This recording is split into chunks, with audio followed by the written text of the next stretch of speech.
দলের ইশতেহারে ইসলাম নেই। দলের নাম জামায়াত ইসলামী হলেও দলের ইশতেহারের যে প্রচার ভিডিও করা হয়েছে সেখানে আধুনিক পোশাক পরা মেয়েদের ছবি ব্যবহার করা হয়েছে, সেখানে হিজাবের কোনো বালাই নেই। জামায়াত ইনসাফ, ন্যায়, মানবিকতার কথা বলেছে, কিন্তু সরাসরি ইসলামী রাষ্ট্র বা শরিয়া আইনের কথা বলেনি। এটা জামায়াতকে আধুনিক দল হিসেবে উপস্থাপন করেছে ঠিক, কিন্তু একই সাথে জামায়াত যে ইসলামী দল নয় তাও বুঝিয়ে দিচ্ছে।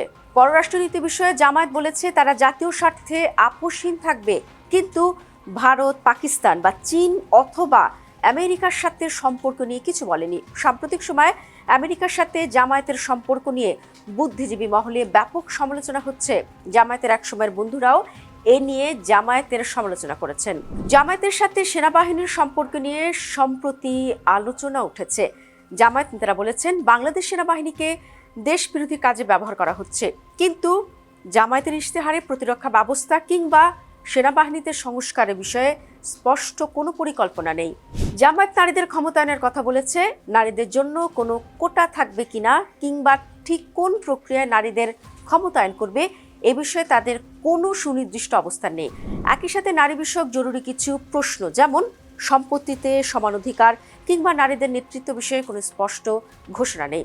জামায়াত পরিবেশ বা জলবায়ু পরিবর্তন বিষয়ে ৩-০ ভিশন ঘোষণা করেছে, কিন্তু আমেরিকা এ বিষয়ে কঠোর অবস্থানে।